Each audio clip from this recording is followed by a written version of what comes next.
ahí empiezo a grabar. Ahí está. Es decir, como el sujeto como la punta del iceberg, o como ese punto por el cual, digamos, nosotros, suponiéndolo, podemos construir o justamente podemos conjeturar una enunciación, ¿bien? Pero siempre a partir de las marcas del enunciado. Esto es lo que toma Lacan de Benveniste, ¿no?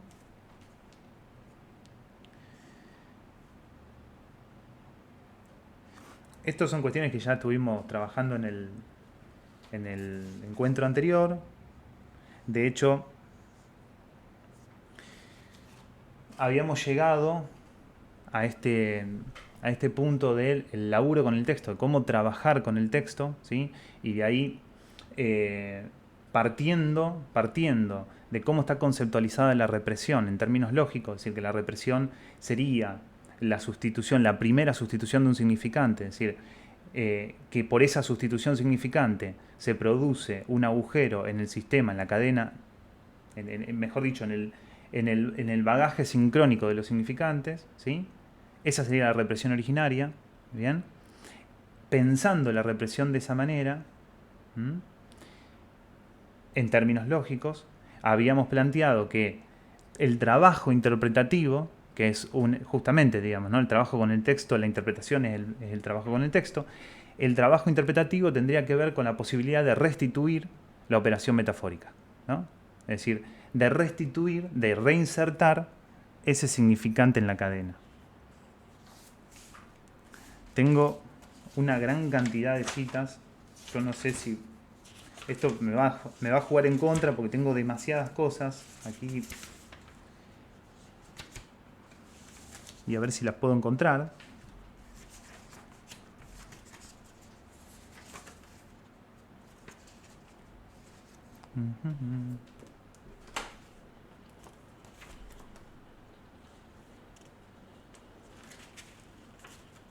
No, acá no era.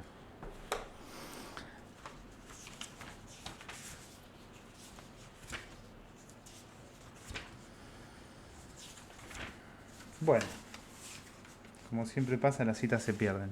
En definitiva, era una cita en donde la idea fundamental era esto, ¿no? De la interpretación como una inserción significante, ¿no? De la posibilidad de restituir la sustitución o de anular la operación de sustitución. ¿Bien? ¿Por qué es importante eso? Porque al anular la operación de sustitución, al restituir un significante en la cadena se reconfigura. ¿Bien? Es decir, los elementos que conformaban esa cadena aparecen reconfigurados en virtud de un elemento nuevo. Eso nosotros ya ya estaba planteado, son cuestiones laburadas. Habíamos también situado esta cuestión que en definitiva son mojones en los cuales estuvimos trabajando, y es que el significante, y en su relación con el sujeto, el significante no designa al sujeto, sino que el significante lo engendra. ¿Bien? Eso tenía dos sentidos. Primero, no solamente puntualizar conceptualmente al sujeto como engendrado por el significante, como efecto, ¿sí?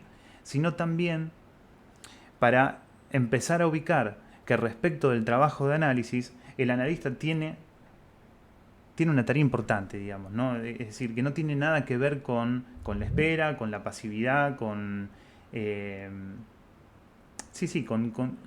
espera. Es decir, con la idea de que la cosa marcharía sola por el hecho de que alguien habla. ¿Bien? Es decir, el significante engendra, pero para que el significante engendre hay que trabajar con el significante, ¿no? Entonces ahí volvemos al punto. Si la interpretación tiene como tarea restituir un significante, ¿sí? Ese significante restituido, digámoslo explícitamente, es un significante que está caído de la cadena, no está explícitamente en la cadena, pero al mismo tiempo está supuesto en toda la cadena, ¿sí?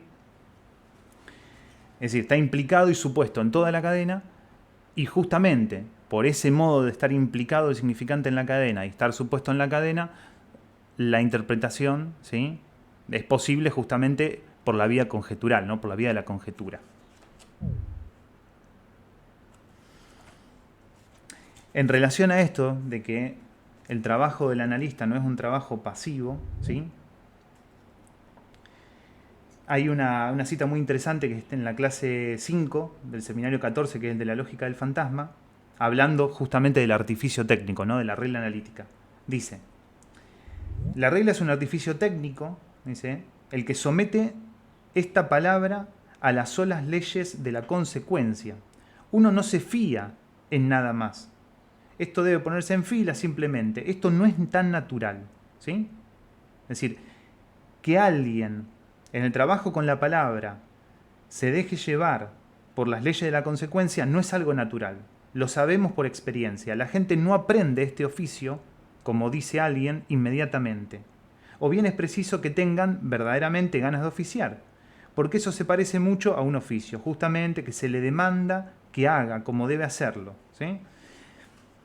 Me parece interesante la primera parte, esto no es natural, ¿no? Es decir, que el psicoanálisis propone un artificio, o sea, la regla analítica como artificio, ¿sí? Que sostiene en definitiva el dispositivo, no es un modo natural del juego con la palabra, ¿no? De utilización de la palabra. Propone otro modo de trabajo con la palabra.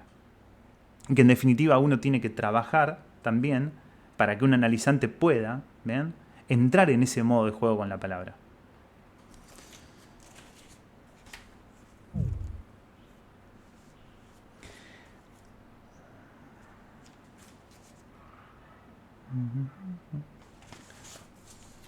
Hay otra cita en relación a eso, y la voy a buscar, porque me parece muy interesante. Sepan disculpar la demora porque tengo realmente demasiadas citas. Las organicé, pero es difícil de todos modos. Acá está.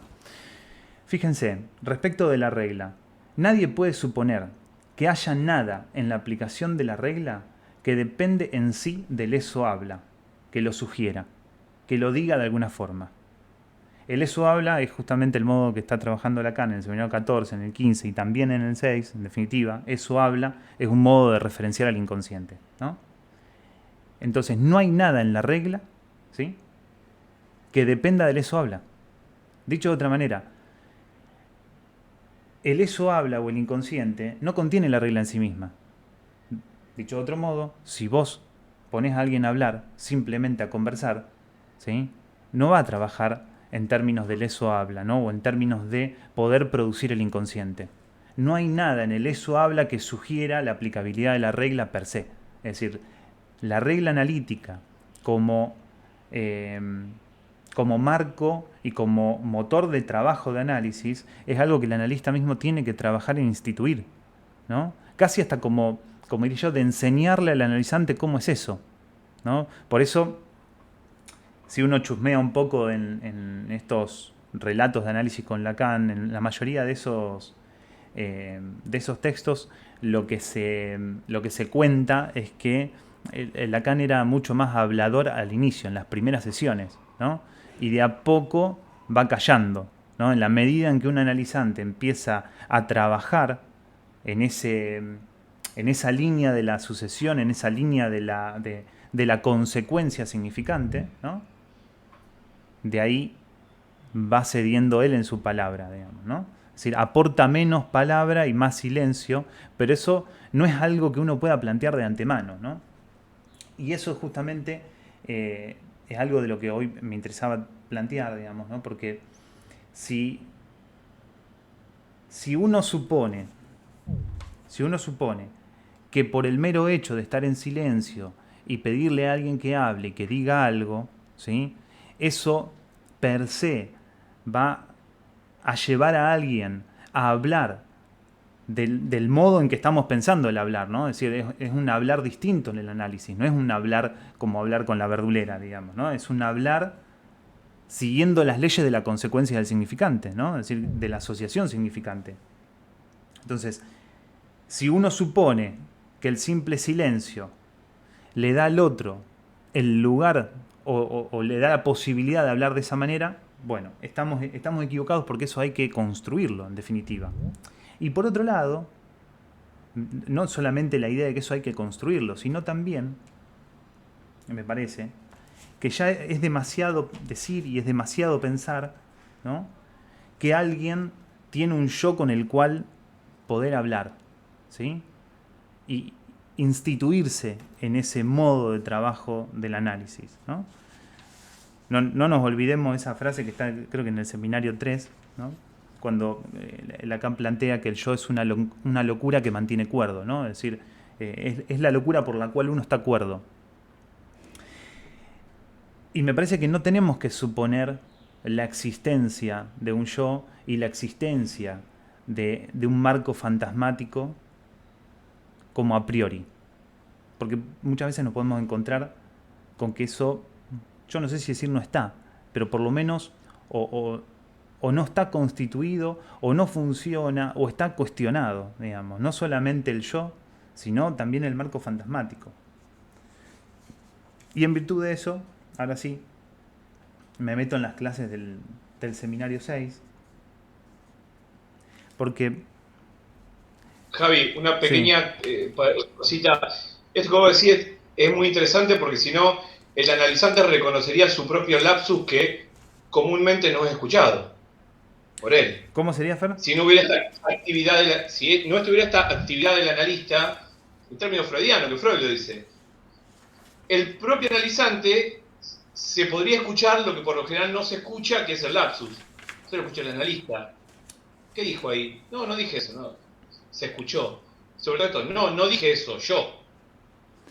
Sí, sí, Entonces, el analista es quien lo señala, digamos, quien lo lee, quien lo señala.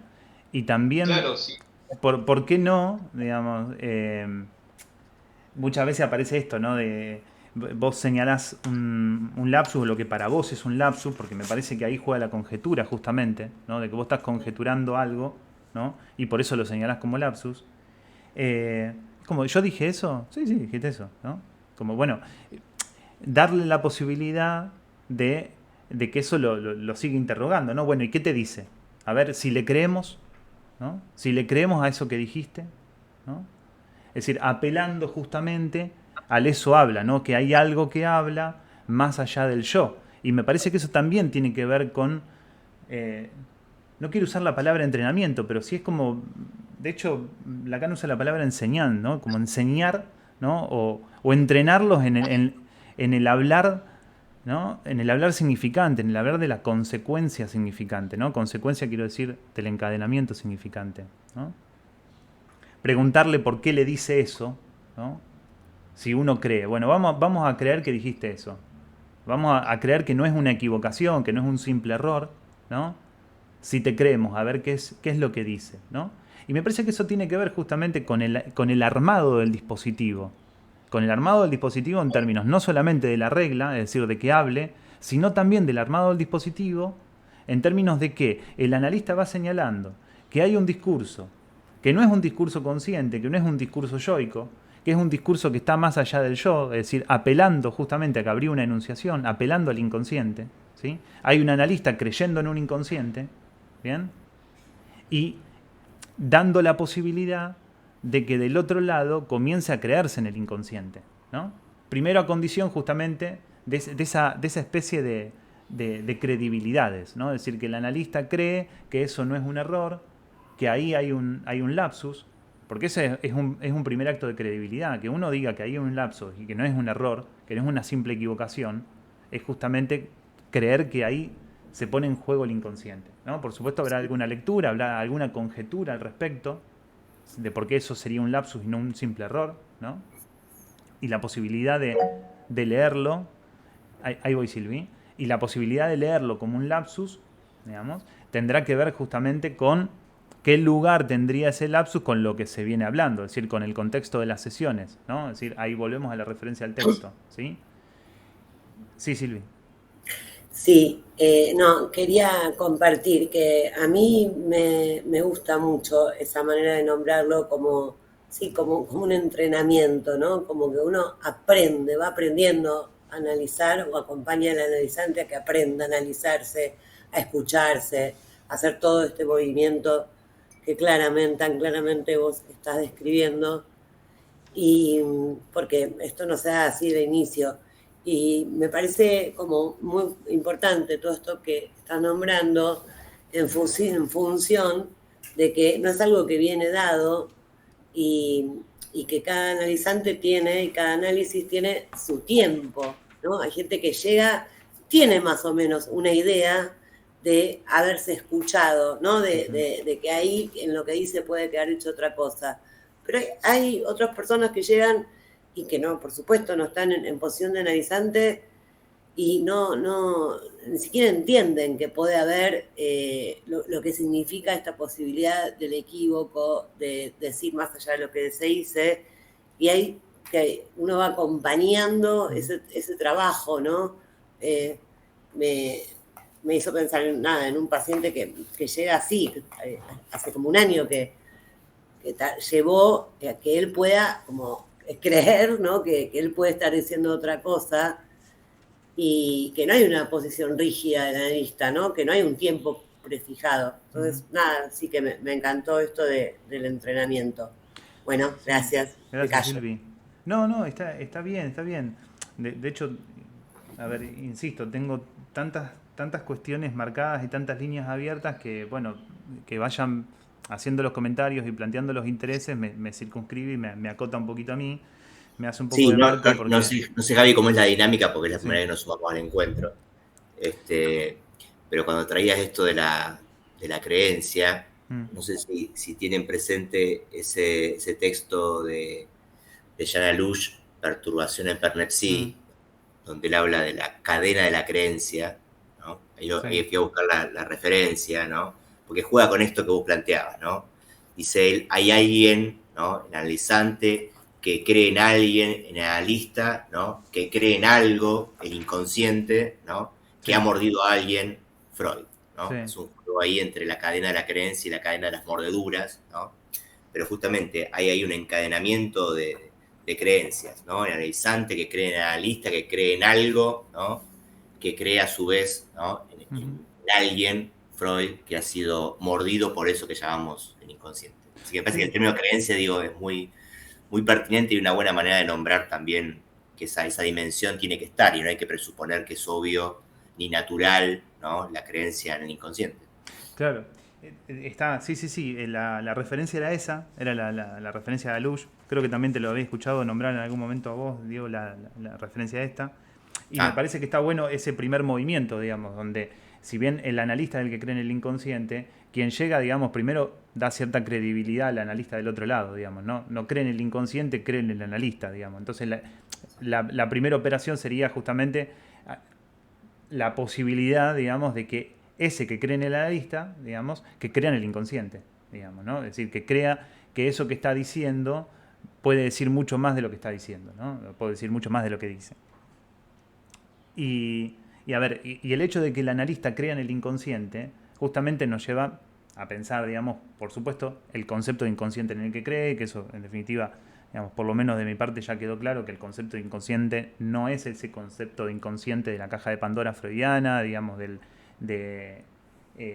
cofre, del campo oscuro, del lugar al que hay que acceder, sino el inconsciente pensado, digamos, como textualidad, el inconsciente pensado como superficie de texto, el inconsciente pensado como decir, pero también como un decir dirigido, por supuesto, digamos, ¿no? Es decir, un decir que está dirigido al analista y, por supuesto, está dirigido al analista porque hay una credibilidad en el analista, es decir, se cree en el analista, digamos, ¿no? Si no, no estaría dirigido. Tenemos, por supuesto, la referencia a la transferencia ahí, ¿no? Bueno, que el analista crea en el inconsciente, ¿sí? Permite entonces, y que el analizante crea en el analista, permite entonces este primer juego, digamos, del análisis. Ahora, es el primer juego del análisis en donde se va produciendo un texto, ¿sí? Se va produciendo el texto, pero yo quisiera plantear un problema que tiene que ver con un punto anterior, digamos. Porque esto, como ya lo estuvimos charlando en el encuentro anterior, no me quiero pisar demasiado con lo que ya hablamos, pero pensar, digo, un punto anterior tiene que ver con esto, digamos. Supongamos, o suponer, mejor dicho, que hay alguien que tiene un yo, suponer que hay alguien que tiene un fantasma constituido, es tal vez suponer demasiado, ¿no? Y si nosotros recibimos a alguien cuyo yo por ahí está demasiado cuestionado, ¿no?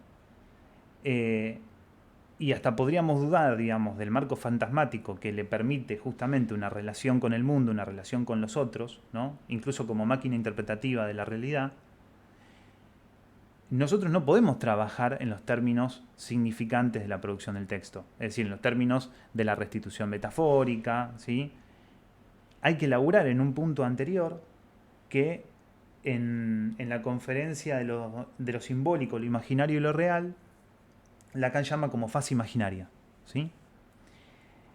Que esa fase imaginaria tiene como punto inicial lo que él llama la realización del símbolo, y que yo me permito traducir de este modo: refiere al analista en el lugar de otro, ¿sí?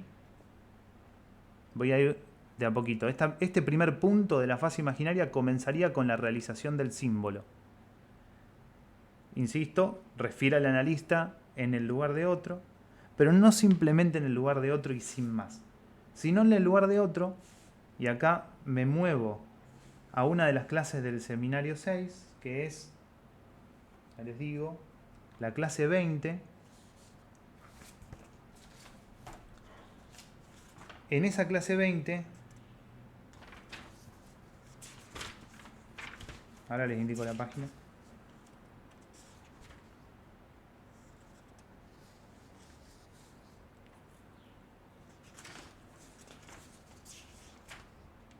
Acá. En esa clase 20, que es la página 21, ¿sí? En el último párrafo, si la tienen, avísenme si ya la tienen, y la leo. En esa página, en el último párrafo dice: es de esto que se trata cuando yo les digo que no hay otro del otro. ¿Qué es lo que quiere decir esto si no es justamente de que ningún significante existe que garantice la serie concreta de ninguna manifestación de significantes?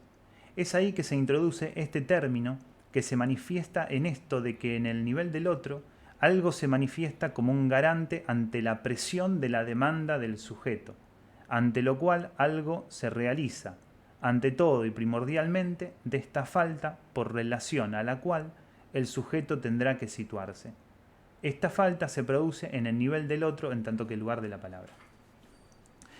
Esta cita tiene una diferencia. En general, la traducción de Rodríguez Ponte de estas clases coincide bastante con la de Paidós, pero en el caso de esta cita hay una diferencia. Si tienen el seminario 6 y quieren irse a la página 412, que está la otra versión de la cita, me parece que está un poco más amable para leerlo. Dice: frente a la presión de la demanda del sujeto, que exige un garante, lo que se realiza en el nivel del otro es primordialmente algo de esa falta respecto de la cual el sujeto habrá de situarse. Señalo dos cosas. Primero, una cuestión de la diferencia de la traducción, más allá de que la traducción de Rodríguez Ponte, que tiene el estilo de ser, de conservar, digamos, todos los vicios de la oralidad, digamos, ¿no?, en la traducción, a diferencia de la de Paidós, que intenta pasarlo un poco al estilo más de la escritura, me parece que hay una diferencia conceptual que habría que prestarle atención, y es esta. Es ahí, ahora voy a la de Rodríguez Ponte, es ahí que se introduce este término que se manifiesta en esto de que en el nivel del otro algo se manifiesta como un garante. O sea, en esta referencia de Rodríguez Ponte, lo que vemos es que algo aparece como garante. ¿Sí? Lo leo de nuevo. Es ahí que se introduce este término que se manifiesta en esto de que en el nivel del otro algo se manifiesta como un garante. En el nivel del otro algo se manifiesta como un garante ante la presión de la demanda del sujeto. Voy a Paidós. Frente a la presión de la demanda del sujeto, que exige un garante, lo que se realiza en el nivel del otro es primordialmente algo de esa falta. Fíjense que ahí la diferencia es abismal, digamos. En la de Paidós, frente a la presión de la demanda del sujeto, el sujeto exige una garantía, existe un garante, exige un garante. Y lo que se produce es una falta.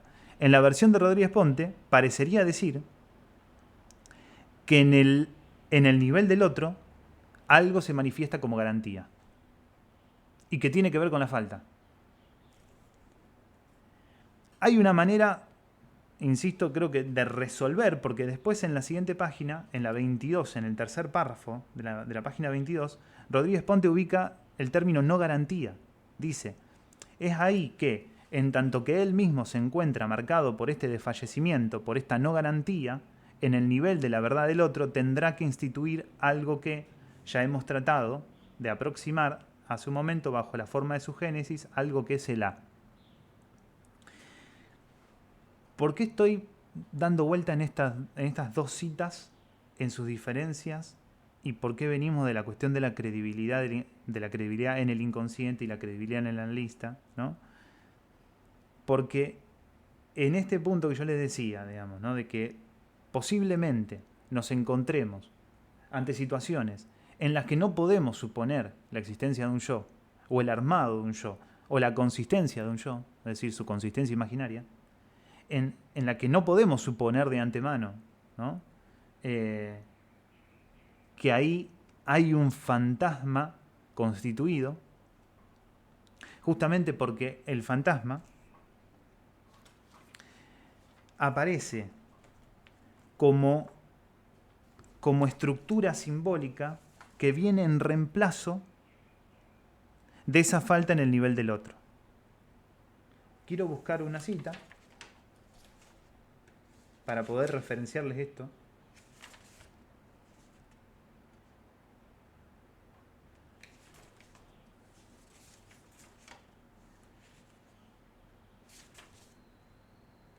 Acá.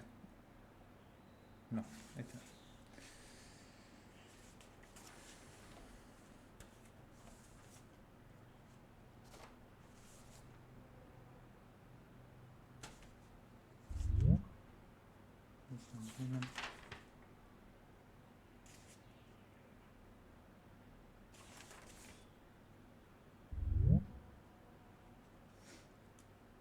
Acá. En la clase 21, si nos vamos a la página 6, ¿sí? Si nos vamos a la página 6, dice: el objeto del deseo, sin duda, y no en tanto que este objeto del deseo se captaría directamente por relación al deseo, sino que en tanto este objeto entra en un juego, en un complejo que nosotros llamamos el fantasma como tal, es decir, en tanto que este objeto es el soporte alrededor del cual, en el momento en que el sujeto se desvanece ante la carencia del significante que responda por su lugar en el nivel del otro, haya su soporte en ese objeto. Entonces, el fantasma vendría como un complejo, como una construcción simbólica, ¿bien?, que permitiría, no sé si suplir, bueno, podríamos decir suplir, ¿sí?, pero vendría, digamos, a ocupar ese lugar de carencia, de falta, en el nivel del otro, cuando el sujeto demanda su garantía, ¿sí? Es decir, estamos en este punto inicial, el sujeto demanda una garantía. ¿Cuál es la garantía? La pregunta por cuál es el significante que lo representa como sujeto. La ausencia de respuesta de esa garantía, la ausencia de respuesta respecto de ese significante que justamente lo garantice como sujeto en relación al otro, es lo que deja un vacío, un hueco, que habilita la proliferación significante, ¿sí? Es decir, que habilita justamente la cadena metonímica. En relación a esa ausencia de significante, el fantasma como construcción simbólica viene a suplir. Y el fantasma, no olvidemos que está armado, ¿sí?, lógicamente, como el sujeto barrado, losange, A, ¿sí? Es decir, que ese A, el A del fantasma, es un objeto que lo soporta al sujeto, ¿sí?, que lo soporta frente a la relación con el otro. Y al mismo tiempo hay que decir que ese objeto del fantasma es un objeto imaginario. Al menos en el seminario 6, Lacan lo ubica como un objeto imaginario. Y no solo como objeto imaginario, sino que como objeto imaginario susceptible de permutaciones. Por eso van a ver que en esa clase, creo que es en la clase 21, hay un esquema, apenas arranca la clase, que Rodríguez Ponte no sabe decidirse si es en el esquema, si el A', A'' y A'', si esas tres A hacia abajo, ¿sí?, son la A mayúscula, es decir, la del otro, o si son las A minúsculas. Siguiendo la clase, mi idea, mi hipótesis, es que se trata de la minúscula como elemento del fantasma, ¿sí? Es decir, el A como susceptible de ser permutado. ¿Bien?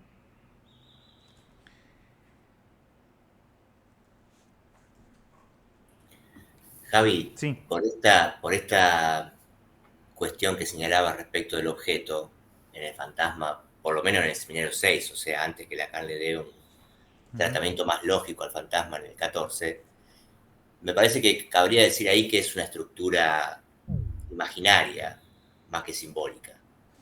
Acá en el 6 hay, yo Funciona como quiero encontrar suplencia. la cita, dice estructura simbólica con un objeto imaginario. Sí. No estoy encontrando la cita porque, insisto, tengo... Claro, porque él, ahora no recuerdo la cita, pero él habla de una suplencia imaginaria, del Sí. fantasma como una suplencia imaginaria, justamente porque como resulta de la falta a nivel de lo simbólico, Sí.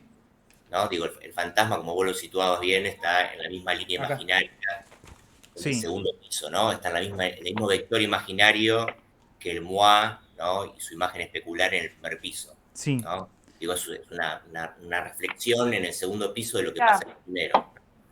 Ahí todo lo que concierne a ¿Te vas a ese... bañar abajo? Ah, sí, porque si no tenés que meter toda la ropa ahí, se te humedece todo en el baño. Ahí está. Hablando Sí. de los pisos, alguien Sí. se va a bañar abajo. Si va a haber un baño en lo imaginario. Sí. No, digo, esos dos alerones, ¿no? Pues en realidad ni siquiera son vectores, esos dos alerones son imaginarios, ¿no? Tanto el que conecta el MOA con la IDA en el Sí. primer piso, como Bueno, el fantasma acá en el... y el deseo, Sí. ¿no? Conciernen al imaginario. Sí. Por lo Digo, menos la referencia más precisa en esta clase, yo la sitúo, ¿no? Sí, en la clase 20, en la página 14, tercer párrafo dice, la fórmula simbólica sujeto a los anja, la fórmula simbólica, en tanto que es la que permite dar su forma a lo que yo llamo el fantasma, yo lo llamo aquí fundamental. Esto no quiere decir nada diferente, sino es en la perspectiva sincrónica que asegura la estructura mínima a lo que debe ser el soporte del deseo. Entonces, claro, es una fórmula simbólica, como fórmula, digamos, ¿no? Es decir, como estructura, ¿no? Sujeto a los anja es una fórmula simbólica, ¿sí? Pero el A, sí, efectivamente, digamos, es lo que se imaginariza, es decir, es lo que está en el nivel imaginario. De hecho... Claro, para que se entienda lo que vos decías de la suplencia, sí. ¿no? Es una fórmula simbólica porque es un matema. Exacto. ¿No? La forma de escribirlo es simbólica. Sí. Pero es una fórmula simbólica para dar cuenta de una estructura imaginaria. Sí. Por eso funciona como suplencia del significante de la falta en el otro, ¿no? Que está inmediatamente arriba en el grafo. Sí. Igual es interesante porque, bueno, Lacan va y viene con la cuestión del fantasma, si es imaginario o es simbólico. Miller, como saben, lo resuelve diciendo que es una estructura simbólico-imaginaria, ¿no?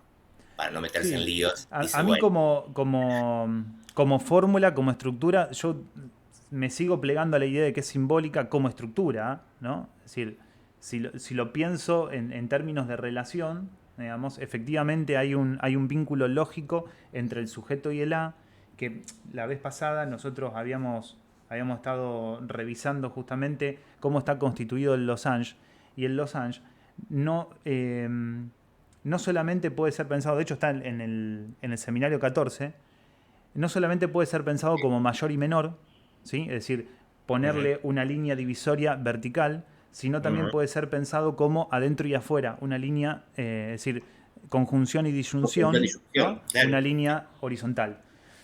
Entonces, en ese sentido, el losange instituye una relación lógica entre el sujeto y el objeto, ¿sí? De modo que el sujeto siempre está, digamos, en relación al objeto, ¿sí? El objeto adentro y afuera respecto del sujeto, y al mismo tiempo el objeto es mayor y menor en relación al sujeto, ¿no? En relación a esa falta con la que se vincula el sujeto. Y que eso es justamente lo que hace el soporte en relación al deseo. Es decir, el fantasma sería la estructura que soporta el deseo. Sí, ese me parece que es el gran aporte o el gran salto que hace en el 14, ¿no? Darle esa función lógica a Losange que no sé si la tenía tan clara Lacan en en el seminario 6. ¿No? No, en el seminario 6 no lo trabaja En eso. en los Yangs en el 6 todavía está demasiado ligado al corte, ¿no? Sí, Es corte más que conjunción, disyunción, mayor, menor, como va a es ser en el corte. 14. Ahí todavía es corte. Sí, Sujeto corte de A. De hecho, efectivamente, el A es un objeto, dice Lacan, separable, ¿no?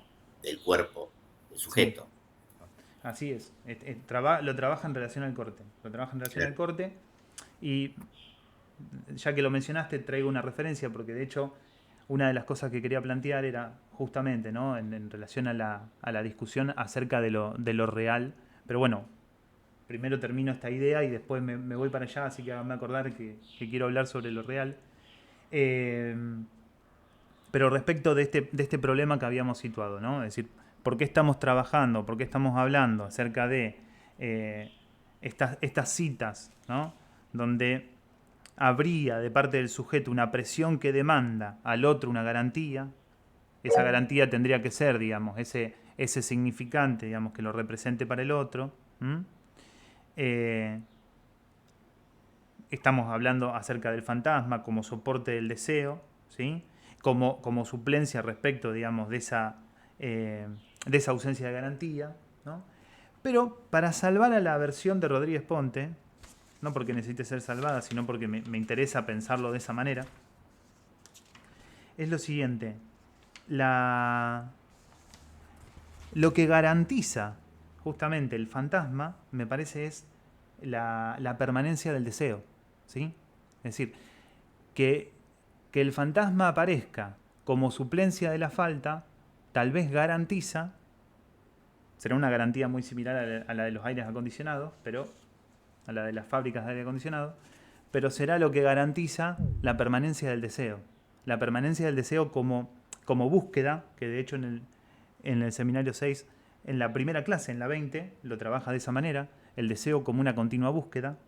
Me parece que es una referencia más poética que conceptual, ¿sí? Pero de todos modos sirve, porque si el deseo está pensado como búsqueda, entonces el deseo siempre se presenta como horizonte, digamos, ¿no? Es decir, por fuera de la noción del anhelo, por fuera de la noción, digamos, de un objeto que pueda producir, digamos, cierta satisfacción, ¿sí? Del encuentro con eso, sino el deseo siempre pensado en términos de horizonte, ¿no? Ahora, hay otra referencia en torno al deseo que justamente, digamos, relaciona con el concepto del fantasma, y me pareció fantástica y la quiero decir tal como está. Acá está. En la clase 22, página 13, dice: es por esto que en otro momento he podido definir esta función cumplida por el fantasma como una metonimia del ser, e identificar como tal en ese nivel el deseo. Me permito leerlo de esta manera. La función del fantasma, ¿sí? La función del fantasma como una metonimia, o como lo que asegura la metonimia del deseo, ¿no? Es decir, ahí es donde encontramos tal vez un poco más de rigor conceptual en torno a esta idea del deseo como búsqueda, ¿sí? Si el fantasma asegura la metonimia del deseo, ¿sí? O el deseo en su línea metonímica, ¿bien? Ya sabemos que la metonimia tiene que ver con la combinatoria, con la sucesión, ¿sí? Y que por lo menos la metonimia en sí misma no incluye la dimensión del punto, ¿no? Como es conformación de cadena, la cadena siempre aparece en una serie de continuidad, es decir, la metonimia excluye la noción de punto, ¿bien? Por lo tanto, la metonimia tiende hacia el infinito. Verónica, sí, ahí está.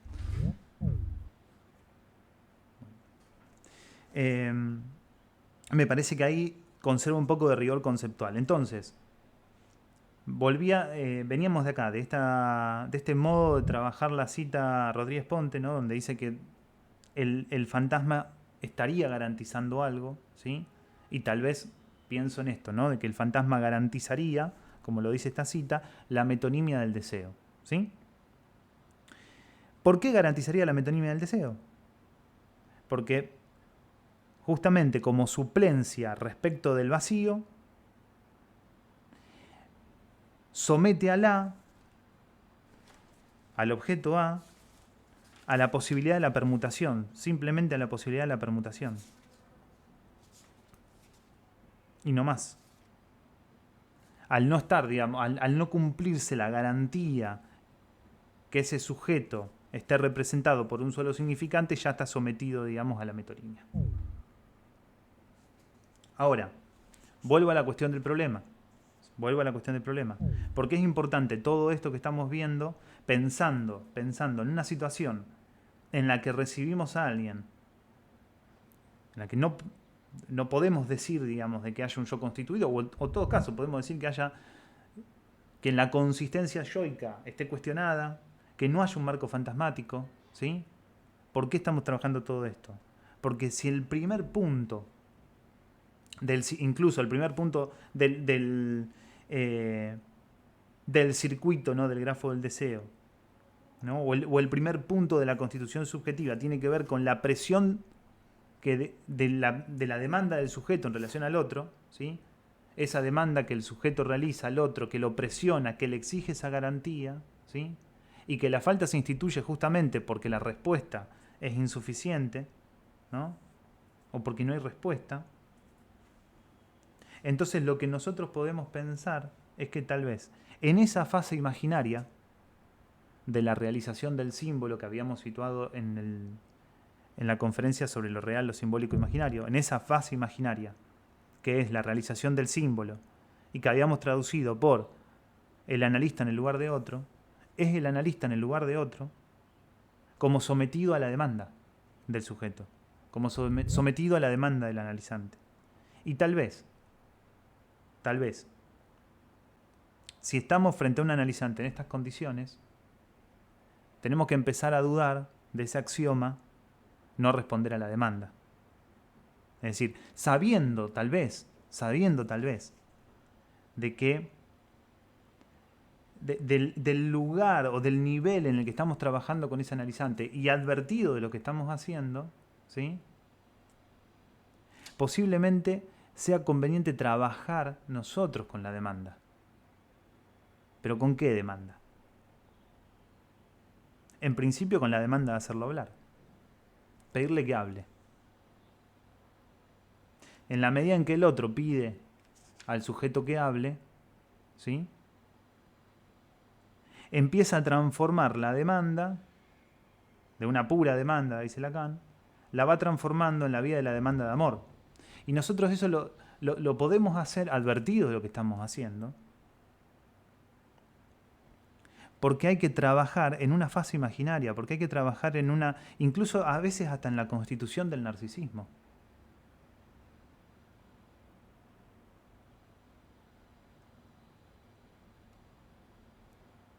Demandar al analizante que hable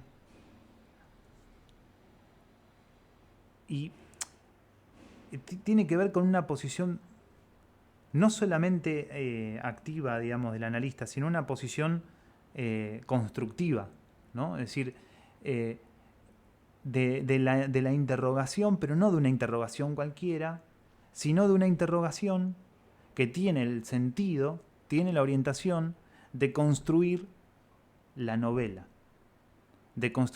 familiar, de construir el fantasma.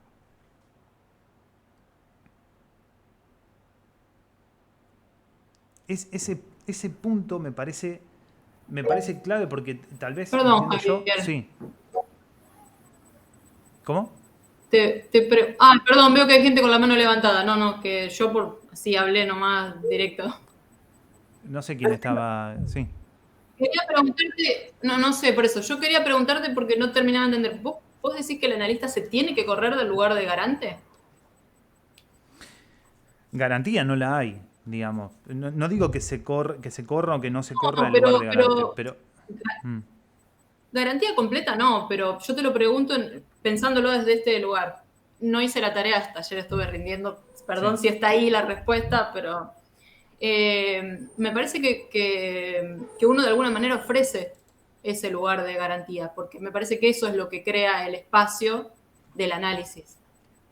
Por eso podemos hacer hablar y está también la diferencia con respecto a un amigo. No solamente lo pienso yo desde el sujeto de supuesto saber, sino transformamos el error en lapsus, ¿no? Y eso puede lograrse también porque el otro siente que hay un garante escuchando eso.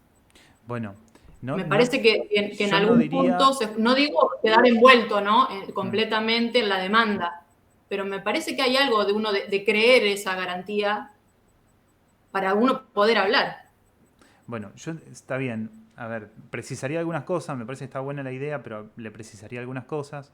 En principio no diría transformar un error en un lapsus, sino que en la lectura del analista, ¿sí? En la medida que uno lea, ¿sí? Tenga una conjetura de eso que aparece ahí como error, pueda ser un lapsus. Pero eso tiene que ver, digamos, con la No, yo lectura, sí lo entendí. con el lugar que ocupa, digamos, ese lapsus respecto del texto, digamos, es decir, respecto de lo que se viene diciendo en esa sesión o de lo que se viene trabajando en el conjunto de las sesiones, ¿no? Eso en primer lugar, digamos, no diría transformar un error en un lapsus, sino que en la medida en que la lectura te lo permita, digamos, es decir, que haya elementos materiales, elementos textuales que a vos te permitan ubicar ese error como un lapsus, ¿sí? Eso en primera No, yo instancia. solo lo entendí completamente. Por ahí no me expresé a lo mejor correctamente. No me analicen.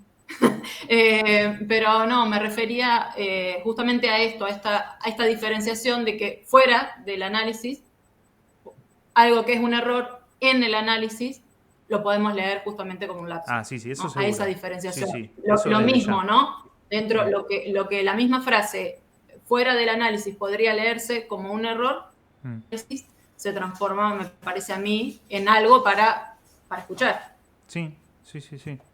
Eso desde ya. Lo otro, digamos, me parece que vos hablabas acerca de la garantía, digamos. A ver, y mencionaste los conceptos de sujeto, supuesto, saber, digamos. Yo esos conceptos me permito jugarlos de esta manera. Si bien quien llega al análisis le supone un saber al analista, el analista no rechaza, digamos, ese supuesto, ¿sí? Pero lo hace jugar de modo que lo devuelve suponiendo un saber al analizante, ¿no? Quiero decir que es una ruedita, ¿sí? En donde el analizante le supone un saber, ¿sí? Le habla porque cree en ese analista, ¿sí? Porque cree que el analista sabe, tiene credibilidad en el analista. Ahora bien, el analista, como cree en el inconsciente, ¿sí? Le dice, yo supongo que vos sabés, ¿sí? O te supongo un saber a vos, ¿bien? De modo que apela justamente a que el otro hable, ¿bien? Entonces, de ese modo, el supuesto saber del analista, o que se le dirige al analista, es devuelto como suponerle un saber al sujeto. Es decir, suponerle un saber a ese que habla. Y que ese saber no es un saber yoico, ¿sí? Es decir, es un saber que en los términos del seminario 14, ¿bien? Es un eso habla, ¿sí? El eso habla, lo recuerdo para los que no estuvieron la vez pasada, y me parece que es importante que lo dejemos en claro, digamos, el eso habla, Lacan lo trabaja como la estructura gramatical, ¿sí? Todo elemento, mejor dicho, todo elemento de la estructura gramatical que no responde al yo, ¿no? Es decir, que si nosotros tenemos que empezar a trabajar con un texto orientados hacia la idea del inconsciente, suponiendo un inconsciente, creyendo en un inconsciente, lo primero que tenemos que creer, o en lo que tendríamos que prestar atención, sería en aquellos elementos justamente que no responden a la estructura gramatical del yo, ¿sí? Es decir, cómo leer el enunciado y conjeturar una enunciación respecto de aquello en lo que se dice que no responde a la estructura gramatical del yo. Por eso, Lacan juega con la definición de inconsciente, ¿sí? Diciendo el eso habla. Es el eso habla, esa es la cosa freudiana. La cosa freudiana es el eso habla, ¿sí? Fíjate que es un impersonal, es eso habla, ¿no? No es el yo habla, él habla, tú hablas, no, es el eso habla, ¿no? Por eso, digamos, la apelación del analista es, bueno, ¿a vos qué te dice eso, no? O qué se te ocurre, es justamente una apelación a ese otro decir, digamos, ¿no? Es decir, a correr un poco del yo y ponerlo en esa vía, ¿sí? Ponerlo en la vía de que pueda decir qué le supone lo que él dijo, ¿sí? Pero ese movimiento es el movimiento que el analista va construyendo, ¿bien? Ahora, esto que vos traés, me parece que tiene que ver con, por lo menos, no sé si lo puedo decir muy taxativamente, pero tiene que ver con este momento del análisis o este nivel del trabajo de análisis, que no es el de la fase imaginaria, sino que es el de la fase propiamente dicha del análisis, ¿sí? Que comenzaría, según la conferencia de lo simbólico, lo imaginario y lo real, comenzaría con la imaginarización del símbolo, dice Lacan, ¿sí? Pero para eso falta. ¿Ven? Estamos en un punto en donde no podemos suponer, o mejor dicho, suponemos que hay alguien que no tiene fantasma, ¿sí? Lo voy a decir de esa manera grotesca y tajante para que se entienda en términos pedagógicos, después podemos revisar si es la mejor manera de decirlo, pero estamos hablando con alguien que no tiene armado el fantasma, ¿sí? Entonces, todo esto que estuvimos charlando recién no responde a este problema.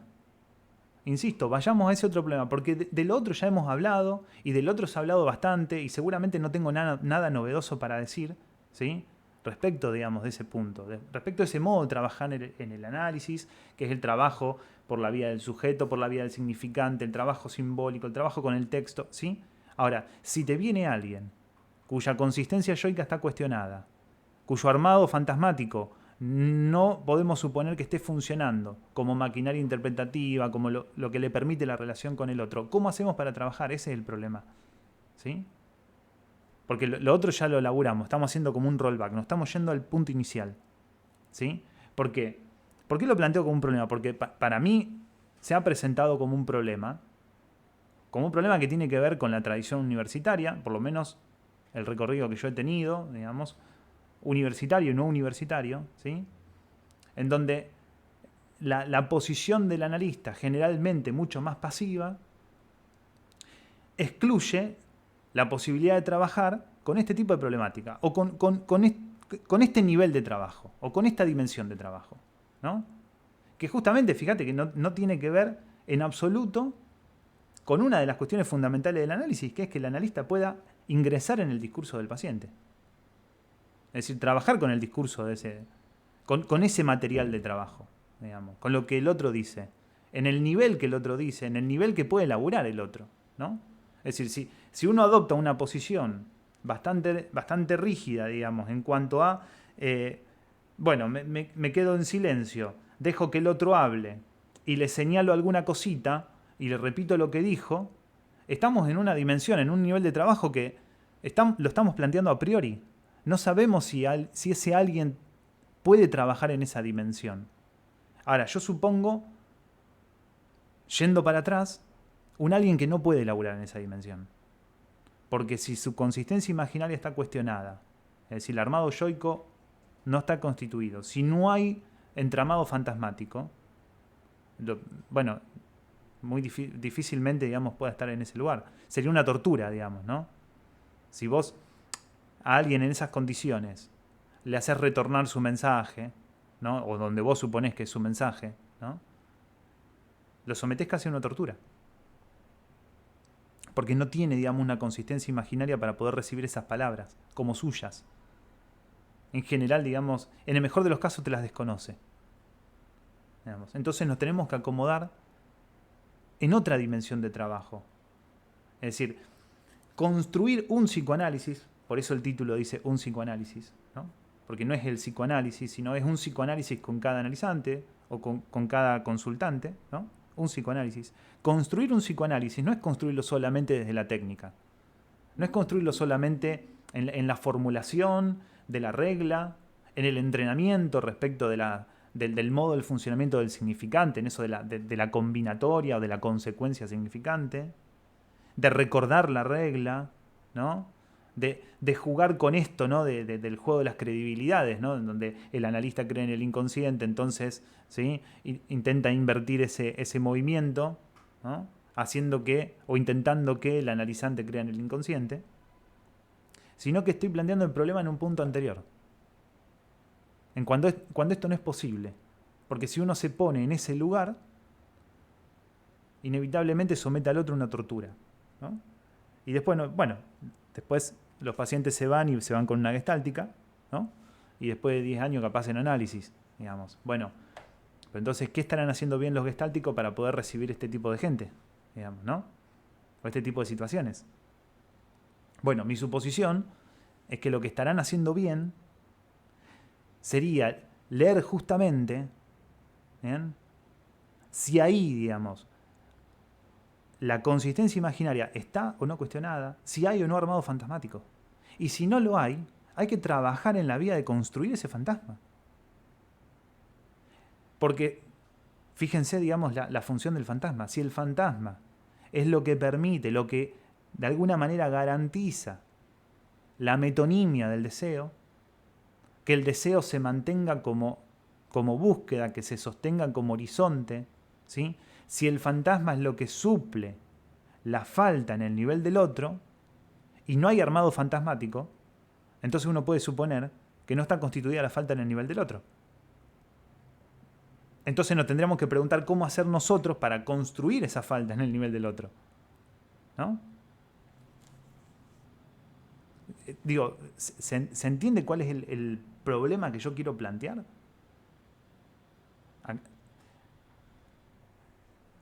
El encuentro pasado trabajamos todo este otro nivel, ¿no? Es decir, el nivel del análisis propiamente dicho.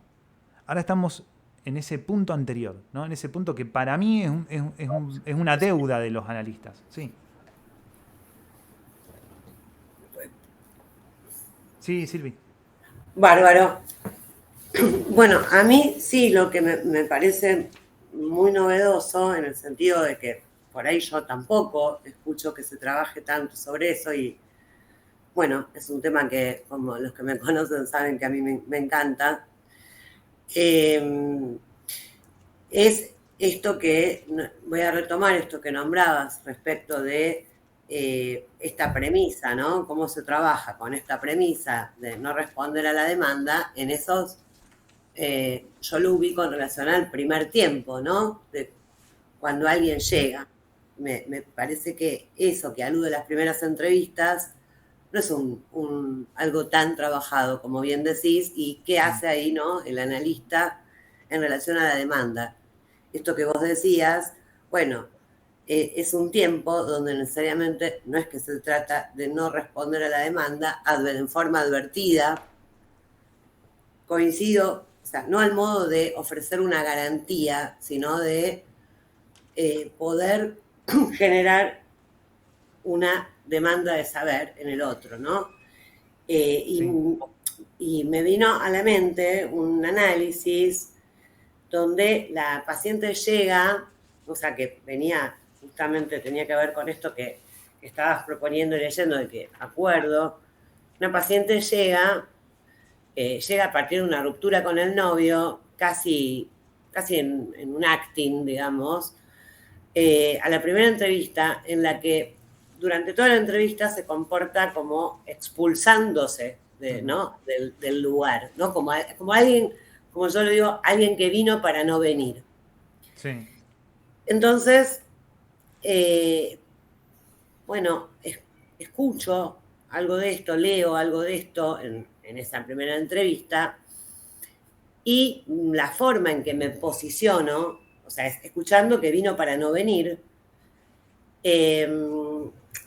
lo que hace ella en las siguientes entrevistas, entre otras cosas, bueno, esto tiene que ver con que lo pude hacer, no importa, pero yo la paso al diván para poder escucharla. Ya era por un tema mío, porque si no, o sea, ella se hacía echar, digamos, ¿no? Sí. Entonces yo quería alojarla y no echarla, la paso al diván para poder manejarme yo, escuchar. Ella justamente lo que hacía era, todas las sesiones pedía algo, pero todas las sesiones, Sí. Llegar 15 minutos antes, llegar 15 minutos después, un vaso de agua, un cambio de horario, la forma de pagar el honorario, pero era algo como alevoso, podríamos decir. Entonces, como muy claro lo dijiste, Javi, yo en forma advertida, no es que no me daba cuenta, no sabía qué estaba haciendo, respondía a esa demanda por X tiempo, por un lapso de tiempo donde le daba el vaso de agua, le cambié el horario, para, juntando un puñado de demandas, poder pasar eso al plano de la pregunta, de poder poner algo de esto en palabras. Entonces, llega una sesión en la que luego de haber yo respondido, ¿no? Le digo a la paciente, bueno, digo, parece que no te es sencillo confiar en el otro, ¿no? Le digo, parece que pedís la prueba de amor. Y a partir de eso empieza otro momento, ¿no? Del análisis, donde ella empieza a hablar de eso. Pero no sin haber hecho previamente esto que vos decías, que bueno, hay que ver cuándo, ¿no? En un principio de un análisis, uno se queda en este lugar de no responder a la demanda y en silencio pasivo, o cuando uno activamente promueve la posibilidad, las condiciones de posibilidad de que ese análisis pueda tener lugar. Sí. Me pareció, a mí eso sí me pareció muy interesante esto que nombraste, Javi. Sí. Gracias. No, está bien, sí, está bueno porque va un poco en esa línea. Bueno, después podremos charlar o no, o podrás contar si en tu lectura, digamos, había o contaba con su armado fantasmático, digamos, esta chica. Pero bueno, me parece que ya sea, digamos, en situaciones donde alguien no cuente con ese armado fantasmático, donde, bueno, no sé, uno esté un poco en duda o justamente no se pueda, digamos, constituir esta situación de análisis, digamos, porque en definitiva, digamos, termina siempre expulsado. Y me parece que el hecho de que termine siempre expulsada, digamos, ¿no? Es justamente, digamos, un poco un signo de que no tiene lugar, digamos, ¿no? Y si no tiene lugar, me parece que volvemos a este punto, digamos, de que el fantasma aparece, se construye como suplencia a partir de que el otro, en el nivel del otro, se instituye la falta, digamos, ¿no? Es decir, que si no hay en el nivel del otro, digamos, esta constitución de la falta, entonces no habría armado fantasmático. Uno lo puede pensar en términos lógicos así, ¿no? Es decir, que el hecho de que exista, digamos, esta fórmula simbólica que es el fantasma, como suplencia de la falta, tiene como condición que exista la falta, ¿no? Y para que exista la falta tiene que haber un otro que haya respondido de manera insuficiente, digamos, ¿no?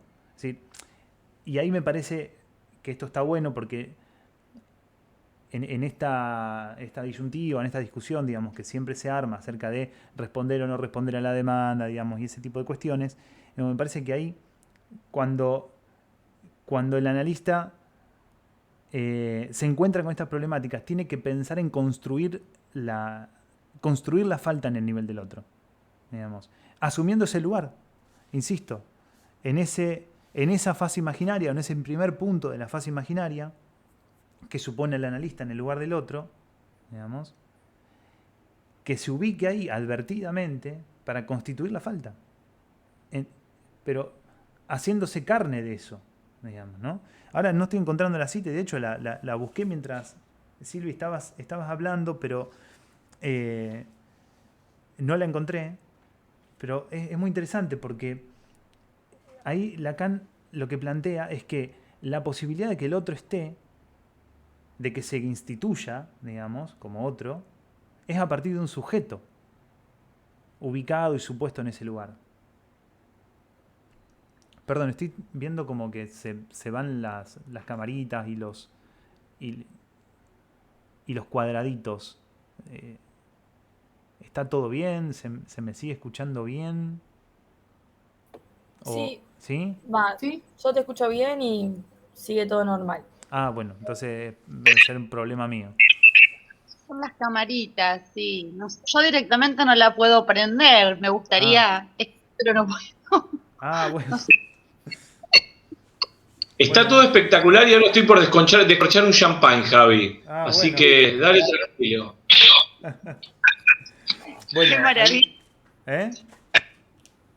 No, ahí se fue la imagen hasta de tu cámara, ahí volviste, pero se ve que por ahí la vacilación en la internet hace que se vaya. Bien. Che, lo de la Gestalt está buenísimo, Javi, no sé si fue una ocurrencia pensada o azarosa, pero efectivamente los gestálticos tienen mucho para hacer con la fase imaginaria porque se especializan en eso, ¿no? Sí. O sea, si hay algo que ellos pueden interesarse es por la constitución imaginaria del yo y demás porque están interesados en la buena forma, ¿no? En la Gestalt. Sí, desde ya. Por supuesto, digamos, no es necesario que uno como analista se ponga en la constitución de la buena forma, pero bueno, sí, de alguna forma, digamos, ¿no? Claro. Que pueda haber un yo ahí que en definitiva, digamos, sea esa locura, digamos, que lo mantenga cuerdo y que le permita también el tránsito por un análisis, digamos, ¿no? Porque bueno, si no hay un yo, difícilmente, digamos, alguien pueda sostenerse ahí. Es lo que decía antes vos tomando lo de Benveniste, ¿no? También si no hay enunciado, no hay posibilidad de trabajar con la enunciación. Claro, exactamente. Bueno, Bueno, es un poco lo que por ahí nosotros hemos conversado. Esto, me acuerdo, vos estabas, Diego, en un encuentro en el colegio donde Diego dijo, bueno, antes de la instancia de análisis propiamente dicho, prácticamente hacemos psicología. Desde una posición que nosotros la tenemos, entre comillas, como muy clara, es la posición del analista. Lo digamos, me parece que es así. Uh-huh. Sí, Fer, sí. Recuerdo esa referencia y de hecho fue algo que Juan Ritbo lo comentó en una entrevista que le hicimos. No recuerdo si estaba Juan Camardela esa vez, pero lo dijo y pensé en eso, ¿no? Y un poco también estas ideas que vengo socializando tienen que ver con darle forma a esa afirmación de Juan, ¿no? Juan tiene esta cosa, a veces tira algunas frases, algunas afirmaciones y te pone un poco a pensarlas. Encontré la cita que les quería dar. De hecho, un poco la empecé a comentar, pero se las leo y después la charlamos. Dice, es en la medida... perdón, le digo dónde está. Clase 21 del seminario de Rodríguez Ponte, página 3. Sobre el final de la página, dice, es en la medida en que el sujeto lo interroga como sujeto. En esa relación de primera etapa... Uy, me entró un bicho. Es en la medida en que el sujeto lo interroga como sujeto, en esa relación de primera etapa, donde el sujeto se constituye por relación al sujeto que habla. O sea, fíjense que ahí aparece siempre la palabra sujeto, nunca aparece la palabra otro. Uy, esperen un segundo que voy a sacar ese bicho, que me está revoloteando en la cara.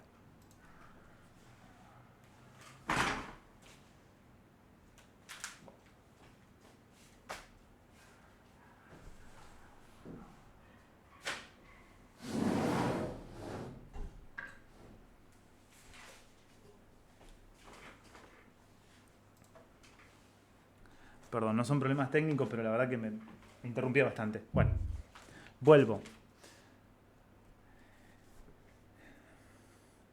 Lo leo de nuevo. Es en la medida en que el sujeto lo interroga como sujeto, en esa relación de primera etapa donde el sujeto se constituye por relación al sujeto que habla, por este hecho se vuelve sujeto posible de una tragedia por relación a la cual el sujeto mismo puede constituirse como sujeto reconocido en el otro, como sujeto para un sujeto. Me llamó la atención la primera vez que la vi, la cantidad de veces que usó la palabra sujeto, en donde parecería, digamos, la idea parecería dirigirse a la relación entre el sujeto y el otro. Pero claro, la interrogación, la primera interrogación en que este sujeto, que suponemos, ¿no?, es supuesto, aún no constituido, la interrogación se la dirige al otro, pero el otro no es más que otro sujeto, digamos. Por eso es que tampoco hay garantía, ¿no? La interrogación es dirigida a un sujeto, y por lo tanto el sujeto responde en calidad de otro, pero como sujeto. Y en la medida, entonces, en que ese, que está en el lugar de otro, pero que responde como sujeto, le permite justamente instituirse como sujeto barrado al otro, ¿sí? A este primer sujeto que suponemos, ¿no?, ahí en ciernes en la Constitución. Entonces, esta cita lo que nos permite es volver al comentario, y que tiene que ver con lo que decía Silvina, y que es trabajar en la posibilidad de instituir o de constituir esa falta en el nivel del otro, ¿sí? No se trata de responder o no responder, me parece que esa no es la disyuntiva, sino de que la respuesta, ¿sí?, o lo que uno diga, ¿no?, incluso a veces, porque no a modo de una de una interpretación hipotética, ¿no? Como, bueno, che, a ver, esto que vos dijiste, no sé, se me ocurre, tendrá que ver con esto, ¿no? Tendrá que ver con lo otro, podrá hacer esto, o incluso a veces poder retomar como analista, ¿no? Algo que ese analizante dijo en otro momento, en otra sesión, ¿no? Como me quedé pensando en esto que vos dijiste. Fíjense que estas formas que yo les estoy trayendo son formas, son enunciados, pero que como formas lo que estoy intentando mostrar es que en esas situaciones uno dice algo, responde algo, pero instituyendo la falta, instituyendo en el nivel del otro que uno está asumiendo, que uno está encarnizando, ¿sí? Instituyendo la falta porque lo reconoce al otro como sujeto que puede hablar, y al mismo tiempo, si uno demanda, ¿no? Digo, advertidamente, si uno demanda a ese consultante, a ese futuro analizante en la mejor de las posibilidades, que hable, le pregunta, lo interroga, ¿sí? Lo pone a hablar, lo hace también instituyendo la falta desde su lugar. Porque ¿por qué alguien le pediría a otro que hable sino porque quiere que hable? ¿No?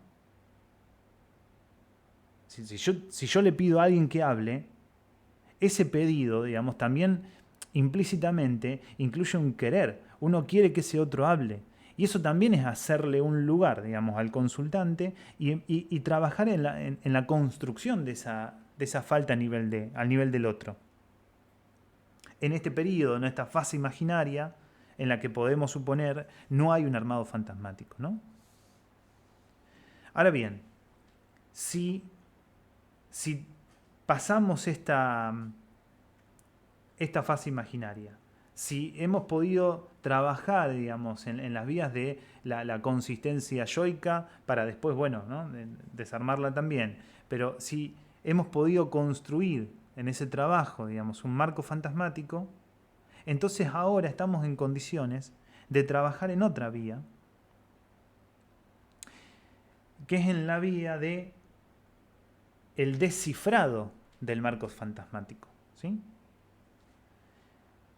Que de hecho preferiría decir ya no marco fantasmático, sino fantasma, o en todo caso frase fantasmática, ¿no? Porque en otras oportunidades, de hecho en la lógica del fantasma, Lacan lo plantea como una frase.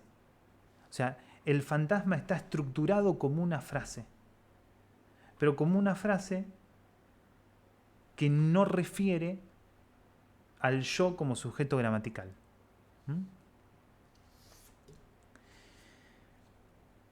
Les voy a leer una cita que es muy interesante y que va en esta línea. Dice, está en la clase 22 del seminario 6, la página 7.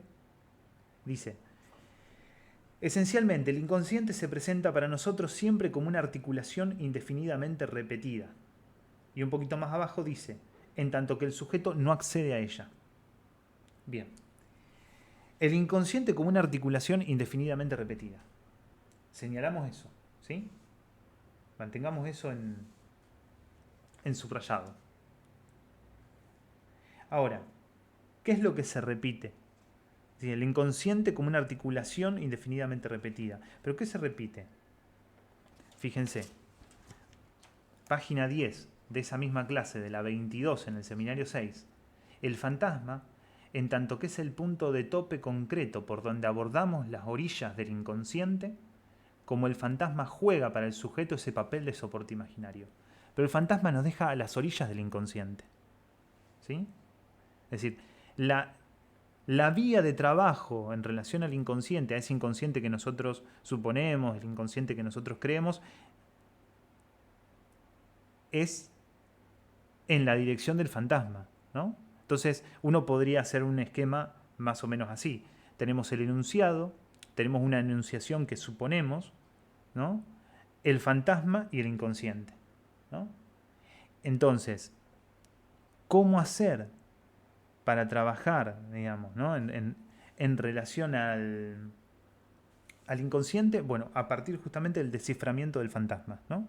Y si el desciframiento del fantasma tiene una estructura de frase que no refiere al yo gramatical, es decir, que su voz gramatical no es el yo, ¿no? Lo que podemos hacer es laburar con el texto del enunciado y con todas las marcas que en ese texto del enunciado, ¿sí?, desarme o esté más allá del sujeto gramatical yo, o sea, de la voz gramatical yo. Si se acuerdan, yo les había dado un ejemplo la vez pasada, una frase, ¿no? Supónganse la frase, con María nos sentimos muy bien, ¿sí? No sé si la recuerdan. ¿Se acuerdan de esa frase? ¿No? Bueno, No, la verdad que no. la idea era esa, ¿no? Con María nos sentimos muy bien, ¿no? Entonces, en esa frase, ¿quién es el nos? Uno tendría que preguntar quién es el nos, porque ahí hay una gramaticalidad, ¿sí? Muy similar a cuando se escucha, y esto se escucha muchísimo, ¿no? Pero es casi un cliché, cuando las madres dicen, mi hijo no me come, ¿no? Es una gramaticalidad, ¿bien? Ahí hay una construcción agramatical, es decir, que está por fuera de la lógica gramatical, ¿no? Entonces nos da una pista. Ahora, en esta frase parecería no ser tan clara la pista, ¿no? O parecería no ser tan clara la marca, ¿sí?, de esa estructura gramatical que no es yoica, ¿no? Con María nos sentimos muy bien, ¿no? Ese nos, ¿quién es ese nos? Intuitivamente, ¿sí? Un gestáltico entonces pensaría que el nos es el que habla y María. Pero en realidad, para decir con María nos sentimos muy bien y que el nos sea el que habla y María, la frase tendría que ser me siento muy bien con María, ¿sí? Yo me siento muy bien con María. Ahora, el nos sentimos muy bien con María, ¿sí?, nos da la pista de que ese nos introduce un tercero que no está dicho.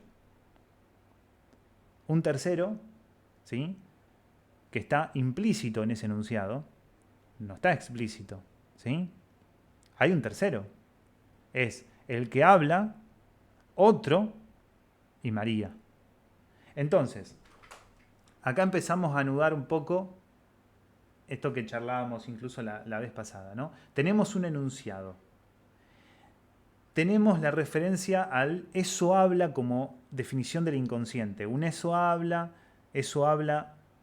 se aleja, se diferencia de la voz del yo, de la estructura gramatical yo, ¿sí?, que es por definición, digamos, el inconsciente, que es a partir de las marcas de una estructura gramatical que no refiere al yo, que nosotros podemos entonces conjeturar un sujeto del inconsciente, ¿sí? Dicho de otra manera, también podemos conjeturar entonces la enunciación, ¿bien? Y acá referimos al texto. Esto es un texto, pero es un texto acotado, ¿sí? Acá este texto necesita del contexto de la sesión, del cotexto de las sesiones, por supuesto también, digamos, ¿no?, del marco transferencial en el que se está trabajando, ¿sí? Ahora, si el contexto de la sesión te permite, te da el material, ¿no?, de que previo a esa frase esta persona habría hablado de los celos y de que estaba celoso de algún amigo de la novia o lo que fuere, ¿sí? Entonces, ese nos ahí, ese con María nos sentimos muy bien,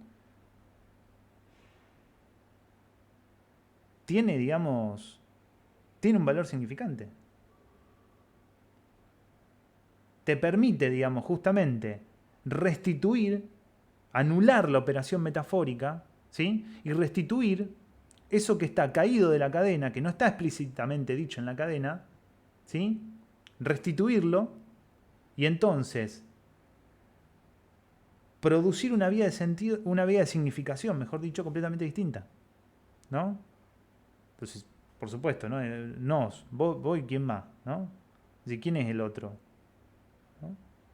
Incluso, digamos, si el contexto de la sesión estrictamente no te está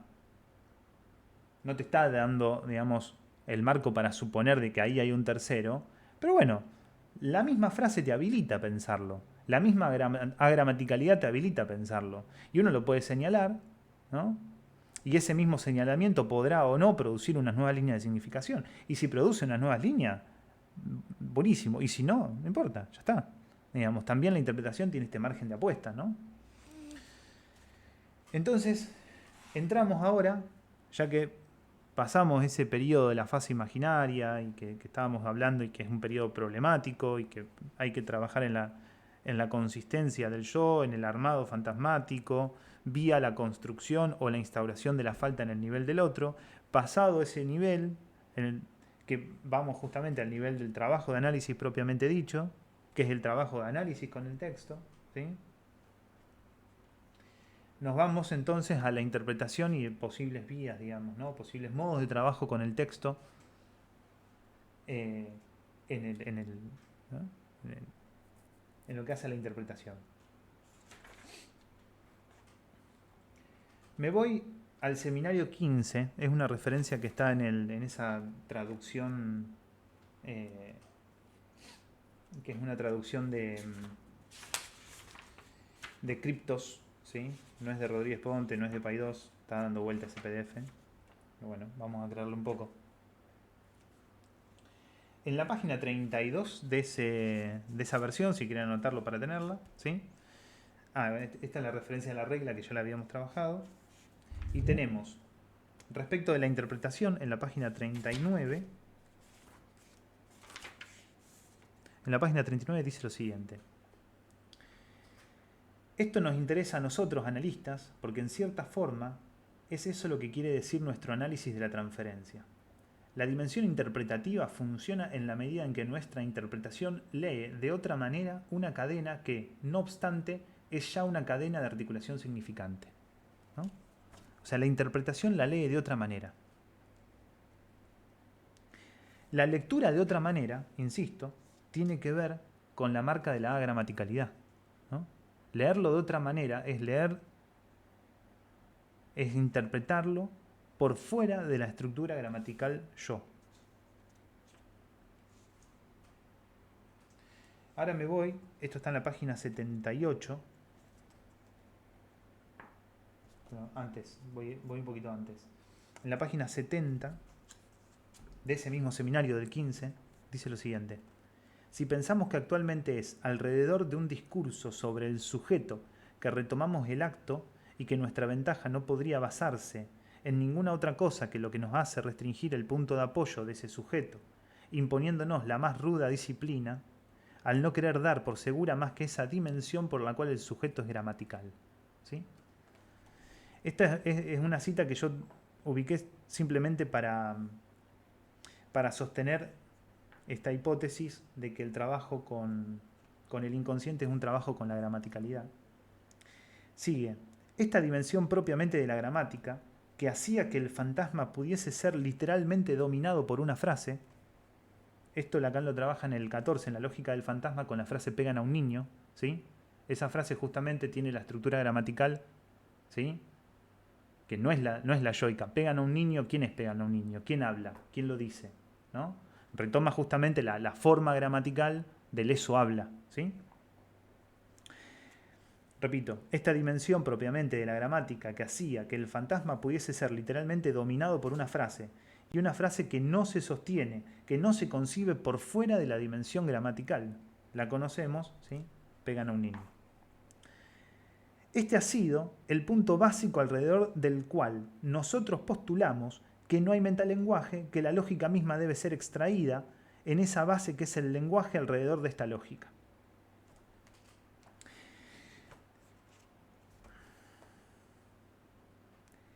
Acá hay otra referencia acerca de la interpretación, que esta es la que estaba buscando antes y no la encontraba.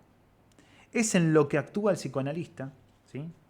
Por fuera de toda esa idea de la pasividad analítica, es en lo que actúa el psicoanalista, por poco que sea, por donde se trata propiamente en el transcurso de la tarea de ser capaz de esa intromisión significante. O sea, el analista, ¿sí? La interpretación tendría que ver con la intromisión significante, ¿no?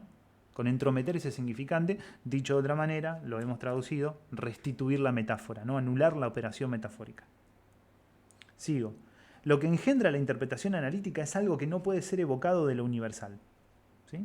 Por supuesto, esto tiene que ver o refiere, digamos, al trabajo con un texto concreto, que es lo que nos dicen, ¿bien?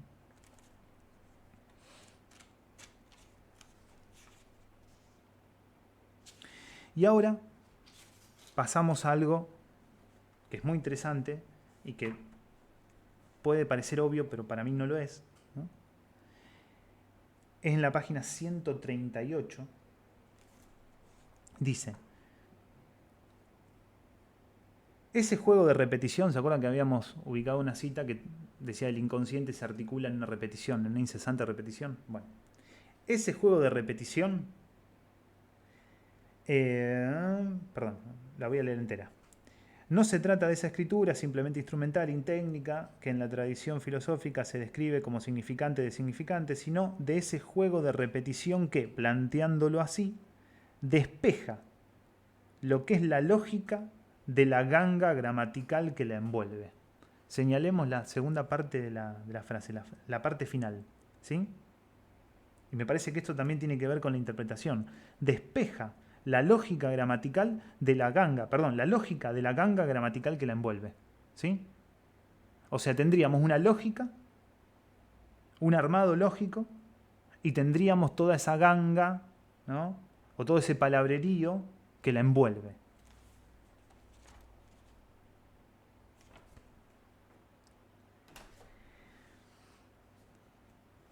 La diferencia entre lógica y palabrerío puede ser equivalente a lo que en el seminario 6 aparece como la diferencia entre discurso e historia, ¿sí? O también podríamos decir entre discurso y novela, o la novela familiar, ¿bien? Es decir, hay un palabrerío, hay una novela, hay una historia, ¿sí? Pero el discurso es lo que soporta esa historia. Y el discurso, o la lógica, es lo que se repite. O sea que el trabajo interpretativo tiene, en líneas generales, el sentido, la función de despejarle a la lógica la ganga gramatical, el palabrerío. Dicho de otra manera, despejarle al enunciado su estructura fantasmática, la estructura gramatical que soporta y que se repite. Es esa estructura de frase, esa estructura gramatical que es el fantasma y que es la que se repite y que es la que soporta, ¿sí?, los enunciados, la novela, la historia. Repito, la interpretación entonces tendría ese sentido. Bajar, digamos, del nivel del enunciado, despejarle la cuestión de palabrerío, la ganga, y llegar al fantasma, a la estructura fantasmática. Dicho de otra manera, el desciframiento del fantasma.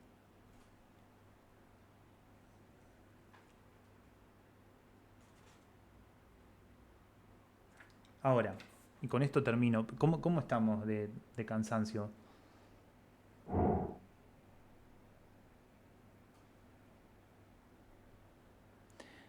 Jorgelina pregunta si es lo que pudo hacer Silvina con su paciente. Puede ser. Habría que ver si lo responde ella, pero puede ser. Me parece que ahí al ubicar la cuestión de esa imposibilidad de la paciente de no estar, digamos, ¿no? De la expulsión, ¿no? De ella, de esta chica repetidamente expulsada, digamos, puede ser, sí. No sé si Silvina, vos querés responderlo eso.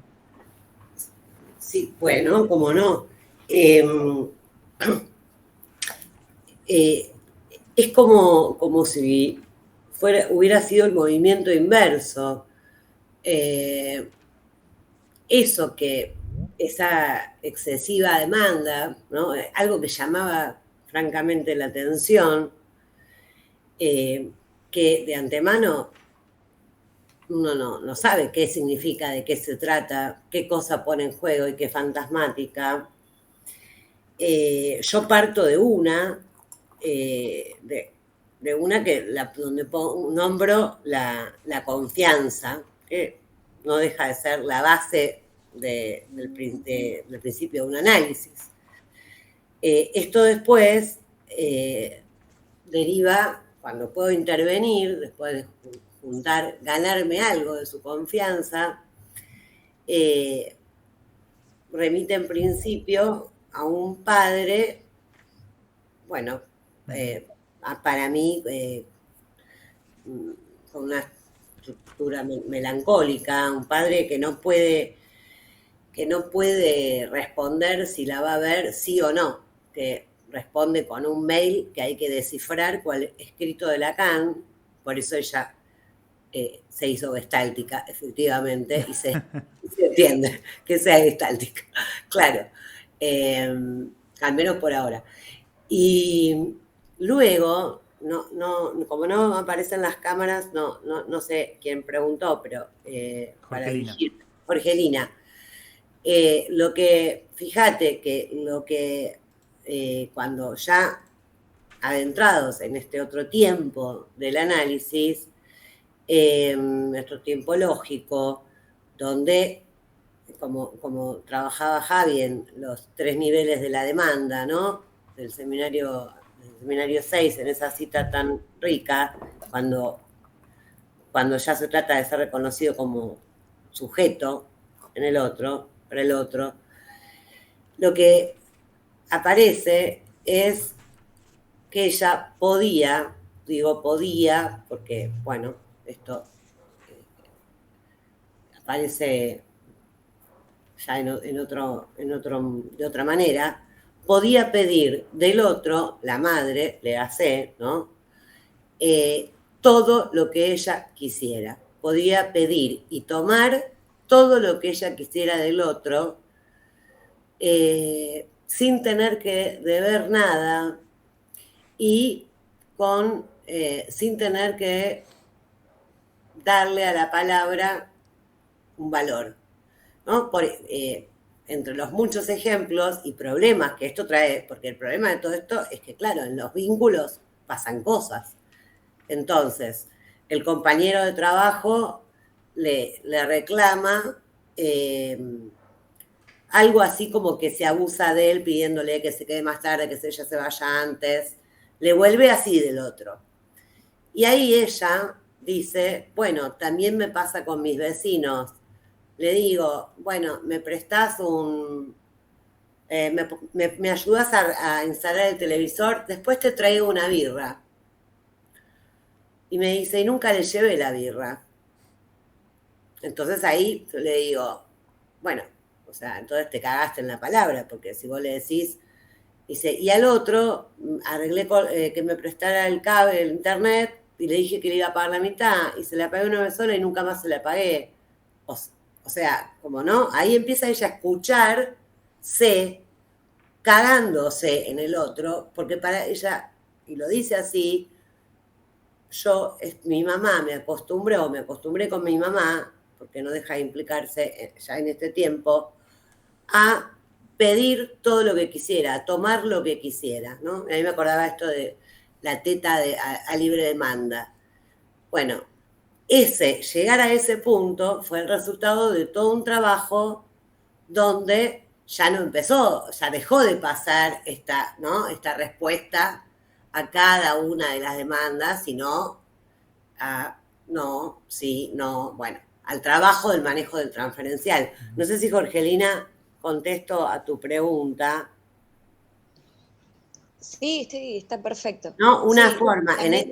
en el armado fantasmático, en principio, hay una forma de, que, como decía Javi, que sostiene, como todas las otras, la novela, que es, puedo pedir, o sea, puedo tomar del otro todo lo que quiera. ilimitadamente, hasta hace un tiempo, sin registrar las consecuencias. Ahora le retorna como un otro que le dice, no tanto, no, pará, ¿no? Es lo que trae a las sesiones. Buenísimo. Bueno, Quiero haber sido clara, Jorgelina, y haber respondido. Sí, sí, perfecto. También me da lugar a pensar de parte del padre, porque quizá nunca tuvo también la palabra de él. Es muy interesante, pero no, no quiero como extenderme tanto, pero Muy sí, amplio. hay una relación muy interesante y por qué el rechazo de esa relación con ese padre, donde ella me leyó el mail, un mail que, increíble realmente, y el padre, Lacan le queda en serie con el padre. Entonces, cuando estaba en la facultad y empieza a trabajar con Lacan, ella entra en una crisis de angustia. Ella viene igual después de recibirse, pero sí. le pasa esto. Con el tiempo empieza a articularse que eso queda en relación a este padre inentendible, pero que además la deja, ¿no? No, o sea, Sí. no, que no la ve, digamos, que no le hace un lugar, ¿no? Retomando lo que decía Javi al principio de la sesión, de la clase. Ah, bueno. Valga el fallido, la referencia está en juego, ¿cómo que no? Bueno, y lo último, yo no quiero en realidad abrumarlos demasiado, pero por lo menos estas son algunas cosas que ya podría poner apenitas un poco a cuenta mía. Vamos hacia algunas posibilidades de trabajo con el texto, ¿no?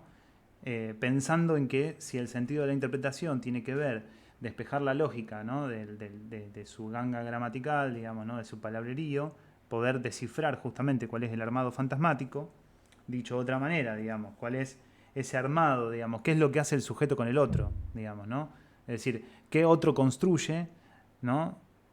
Ante el cual relacionarse, porque en definitiva, digamos, ¿no? Esto que estaba conversando Silvina también puede ser puesto en esa clave, digamos, ¿no? Cómo el sujeto construye al otro y qué relación, ¿no? Se construye en relación a ese sujeto que instituye, a ese otro, perdón, que instituye, ¿sí? Entonces, en esa vía, en la clase 21, en la página 10, habla de lo real. Fíjense qué diferencia de cómo suele pensarse, digamos, lo real. Dice, lo real no debe ser concebido como correlativo de un no conocimiento, ¿no?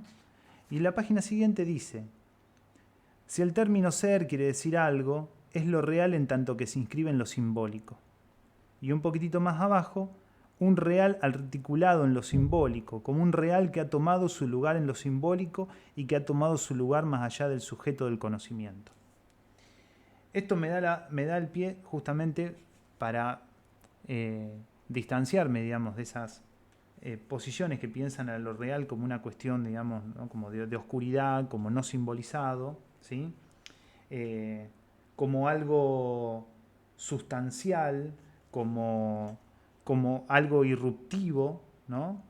Es decir, no sería algo que irrumpe, pero sí puede ser pensado como disruptivo, pero no en términos de lo irruptivo, porque pensar a lo real como irruptivo es darle sustancia, ¿sí? Es darle sustancializarlo, digamos, ¿no? Entonces, ¿por qué ubico esto? ¿No? Porque pensado lo real como articulado en lo simbólico, como inherente a lo simbólico, lo real hace de corte, hace de hendidura respecto de lo simbólico, ¿no? Es decir, que la distancia entre elemento simbólico y elemento simbólico es lo real, ¿sí? El límite, la distancia, la hendidura, el corte entre cada elemento simbólico que constituye el campo de lo simbólico, ¿sí? Es lo real, como inherente, como articulado en lo simbólico. ¿Y por qué esto tiene que ver con la interpretación? Porque en el modo de trabajo con el texto, yo puedo orientar la interpretación pensando en la restitución metafórica, ¿sí? En esa posibilidad de restituir ese significante caído de la cadena, llevarlo nuevamente, digamos, ¿no? al texto, hacerlo explícito, ¿sí? Yo puedo trabajar con el texto cortándolo, ¿sí? Que tal vez, y no quiero que pensemos solamente en el juego de separación de palabras, digamos, porque los analistas somos demasiado adeptos a eso. No se trata solamente de eso, ¿sí? Aunque eso tenga que ver, digamos, con el trabajo de lo real como corte, ¿no? Con la operatoria real sobre lo simbólico, ¿no? Depende de dónde esté el corte, que lo simbólico se recombina. O sea que yo puedo recombinar lo simbólico, no solamente introduciendo un elemento nuevo, sino que también puedo recombinar lo simbólico a partir de un corte distinto, haciendo un nuevo corte, cortando en otro lado, ¿sí? Por eso es que la separación de palabras aparece, digamos, como una especie de modo de trabajo del psicoanálisis, aunque, bueno, tengamos en cuenta que esto es propio del francés y de la homofonía del francés y funciona muchísimo más con un lenguaje homofónico, ¿sí?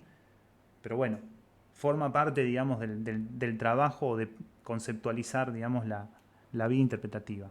Y por otro lado, pensando en la metonimia, que yo les decía, la metonimia conceptualmente no incluye en sí misma la noción de puntuación, pero sí la podemos hacer incluir. Es decir, que para que la metonimia conforme una cadena, una serie efectiva, es decir, para que la metonimia luego de funcionar se detenga, necesitamos la noción de punto, ¿no? Y el punto no funciona igual que el corte, ¿no? No funciona igual que el corte porque el corte recombina una serie ya constituida, pero el punto sí me permite ubicar justamente el punto de detenimiento de una cadena, ¿no?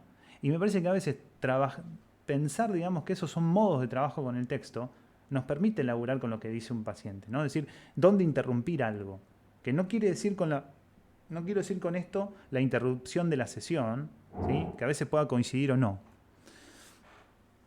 Bueno, Dana, muchas gracias. Sí, yo sé que estoy bastante extendido, pero bueno, digo lo último y ya terminamos y los libero. La verdad que creo que tenía demasiadas cosas. Lo último es esto.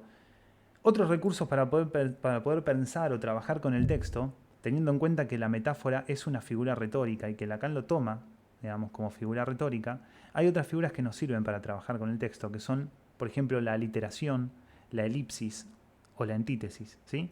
En la aliteración, que tiene que ver con la repetición de los mismos sonidos, uno puede pensar ahí la insistencia significante, ¿no? Es decir, cómo distinguir un significante de una ganga, ¿no? de un palabrerío. Bueno, tal vez con la aliteración, ¿no? Es decir, si hay una palabra que no se permuta por otra, que no encuentra sinónimos, que se alitera, que aparece constantemente, que insiste, ¿sí? Bueno, en esa vía la insistencia del significante nos permite, digamos, pensar, ¿no? O mejor dicho, la aliteración nos permite pensar en la insistencia significante. Por otro lado, la elipsis, ¿sí? Piensen que la elipsis tiene que ver con el quite de una porción, digamos, de texto, ¿sí? Que vuelve ilógica, incoherente, rara o extraña una frase, ¿sí? Si yo hago una elipsis con una porción intermedia de un texto, entonces puede quedarme, digamos, dos frases que articuladas una con otra suenen raras, digamos, ¿no? Entonces, anular la elipsis o interrogar, digamos, el punto de elipsis puede ser, digamos, un modo de trabajo con el texto también. Lo mismo que el trabajo con la antítesis. Muchas veces nos vamos a encontrar, digamos, con frases o con decires que aparentemente son opuestos, son contradictorios, ¿sí? Y me parece que señalar la contradicción, ¿sí? También es un interesante modo de laburo con el texto. Todos estos, es decir, la puntuación, el corte, la restitución metafórica, la aliteración, la elipsis, la antítesis, son apenas recursos para poder pensar, digamos, para poder trabajar con el texto, con el decir de un paciente, en el sentido de ese despeje de la gramática para poder llegar justamente al descifrado de la estructura fantasmática, que no es ni más ni menos que el soporte del deseo, ¿sí? Lo que soporta el deseo, lo que sostiene el deseo, y al mismo tiempo, configurado como frase, ¿sí? Tiene que ver estrictamente con la relación del sujeto al otro, cómo el sujeto construye al otro y de qué modo se relaciona con ese otro que construye. Bueno, hasta acá espero no haberlos abrumado, veo que ya hay bastante menos gente de la inicial, así que mis esperanzas no van a ser muy, muy valederas. Bueno, dejamos acá, ¿sí? No sé si alguien quiere comentar algo, preguntar. Hay Javi, una mano levantada, Javi. ¿Eh? Hay un par de manos levantadas. Bueno. Yo solamente unos pequeños comentarios. De esto de la garantía, me parece, digamos, que tal vez de lo que se trata, de la garantía, lo podríamos pensar en el sentido que el sujeto busca, tal vez en este movimiento donde uno puede pesquisar la demanda, ¿no? Busca una garantía en el otro para justamente zafar del movimiento en donde está comprometida la angustia, ¿no? No sé, digamos, alguien puede mandarle un mensaje al analista haciéndole determinada pregunta en virtud de algo puntual, ¿no? Y tal vez ahí no hay que responder ni sí ni no, sino justamente situar algo que mantenga un suspenso hasta, por ejemplo, poder trabajarlo en la sesión, supongamos, digamos, ¿no? Estoy inventando sobre la marcha.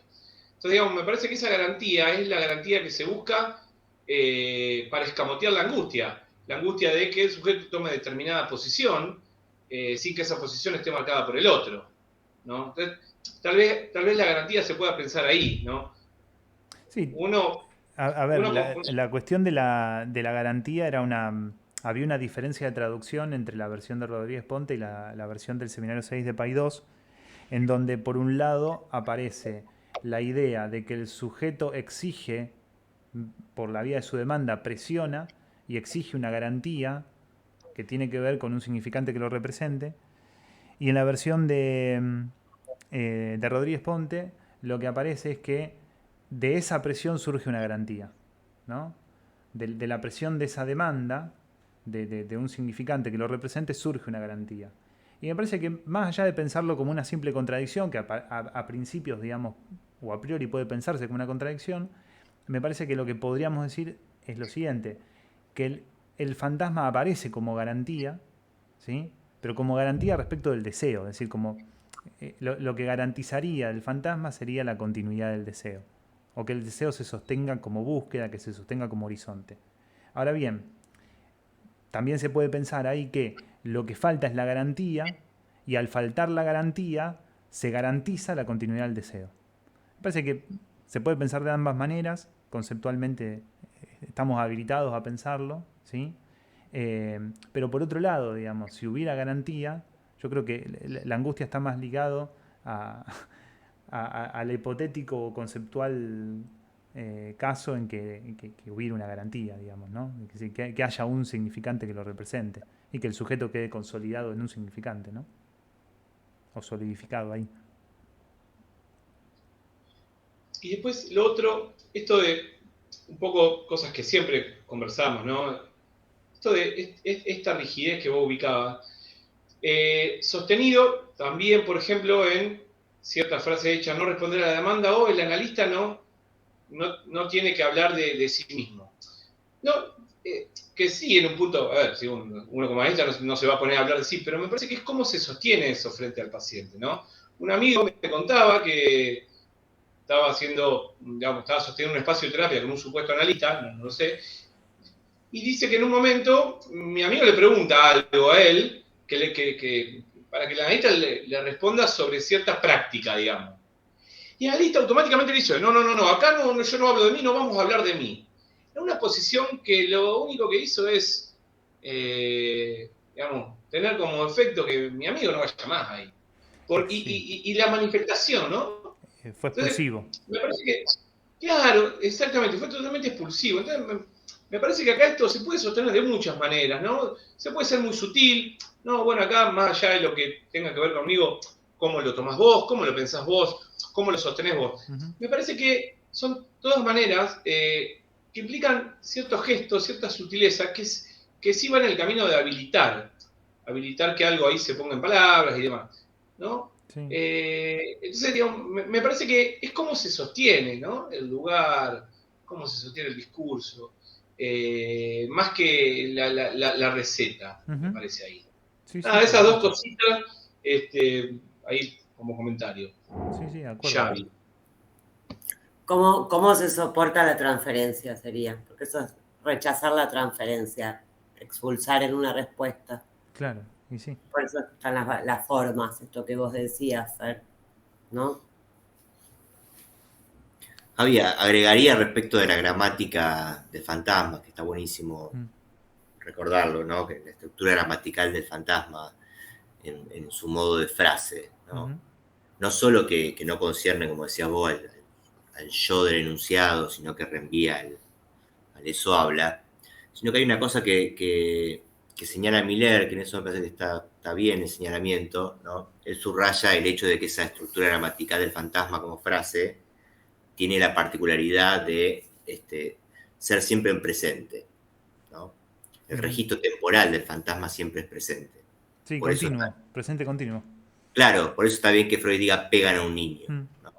Porque no es ni le pegaron a un niño ni le van a pegar, ¿no? La frase fantasmática tiene esa particularidad que clínicamente sirve mucho, tenerlo presente, que es siempre pegan. Claro, ¿no? Eso es lo que asegura la insistencia y la repetición. Exactamente. Sí. Claro, por eso la repetición que vos decías, ¿no? Porque ahí no hay una temporalidad como puede aparecer en la formación del inconsciente, ¿no? De pasado, presente o futuro, sino que el fantasma concierne en su estructura gramatical siempre el presente. Sí. Eso está bueno. Eso no lo señala Lacan así, pero Miller lo recupera y me parece que es un buen hallazgo de él, darle esa temporalidad a la frase fantasmática. Sí, que es una reversión del mencionado atemporal o el inconsciente como atemporal de Freud, digamos. No es un inconsciente que no tiene tiempo, sino es un inconsciente que no instituye pasado ni presente. Exacto. Perdón, ni pasado ni futuro, digamos, ¿no? Que un presente. Sí, que puro presente. Sí. Está buenísimo. Sí. Bueno, buenísima el encuentro, para no decirle jornada ni seminario, ninguna cosa, buenísimo el encuentro. Excelente. Muy interesante, Javi. Muy agradecido, Javi. Me encantó y me gustaría seguir participando de futuros encuentros. Me pareció muy claro y muy interesante para seguir pensando cuestiones que planteaste. Vamos a escuchar a precuplas anteriores, Javi, que no estuvimos. Bueno, dale. El que compartiste en el formulario me llegó el link del encuentro anterior. Sí. Bueno, eso está bueno porque yo intenté hacer una especie de resumen, pero bueno, después me embataté con lo que tenía nuevo, lo viejo No, está bien, pero aparte para poder captar mejor la serie que vos armaste ahí de muy interesante, muy claro. Muy claro. Muchas gracias. Gracias, Dito. Gracias, Silvi. En esto de que me gustaría participar de futuros encuentros, me parece muy enriquecedor. Gracias y gracias a todos y a todas. Muchas gracias, Javi. Buen fin de largo. Vamos a Argentina mañana. Gracias, Vero. Sí, vamos a Argentina. Un beso muy grande para todos. Bueno, nos vemos. Muchas gracias. Bueno, nos vemos el sábado. También bien. Chao.